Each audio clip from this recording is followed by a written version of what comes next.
Yesterday I shared with you the depths to which Jesus went to show his unselfish love to us, as it's shown in Philippians 2, 5 through 8.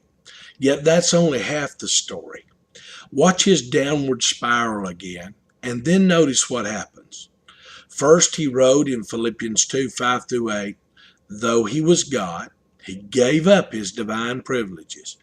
He took the humble position of a servant and was born as a human being.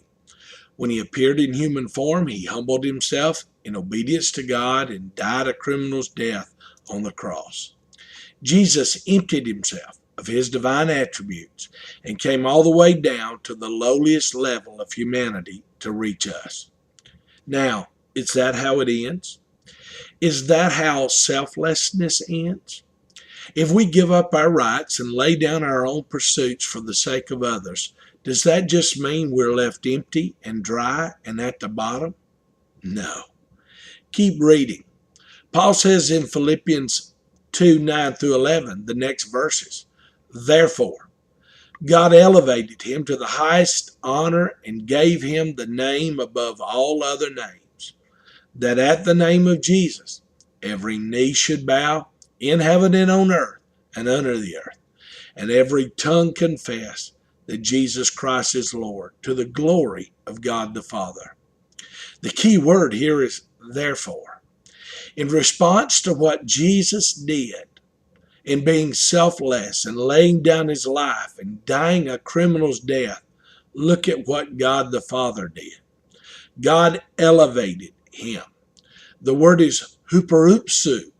It means to lift up to the highest degree above everything else. Literally, it means to exalt beyond measure. God lifted Jesus up because Jesus was willing to stoop down. In God's perspective, the way up is the way down.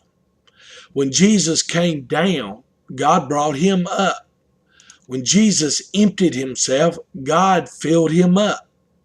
When Jesus gave his life, God gave him a new life. Paul said that God gave him a name. The word name refers to a reputation, a newfound fame that represents his character. In essence, it means that God made his name even more majestic and sacred and holy than ever before. That name, the name of Jesus, is above every other name. No name has supremacy over the name of Jesus. As a matter of fact, Paul said, at the name of Jesus, every knee will bow. Because of who Jesus is and what Jesus has done in his self-emptying, every person born will one day bow and confess that he is Lord. Everyone means everyone. Celestial beings, those in heaven. Demonic beings, those under the earth. And all of those born on earth will make a confession that Jesus is Lord. There's coming a day when the whole of the created world will acknowledge who Jesus is. Those who mock, those who belittle, those who ignore, those who blaspheme will one day bow. All of this because of what Jesus did. There's so many lessons to learn here. We learn that giving of self pays off. God honors selfless giving.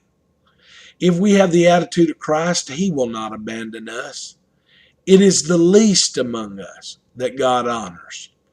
We give so God gives back. We sacrifice so God blesses and honors that sacrifice. We put others first so God makes the last become first. We learned that no matter what the forecast on the horizon looks like, Jesus reigns and will reign forever. Here's a great thought for today. Jesus is Lord. Here's a great prayer for today.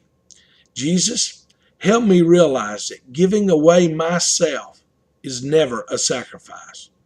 You always honor selfless living. Help me to learn that.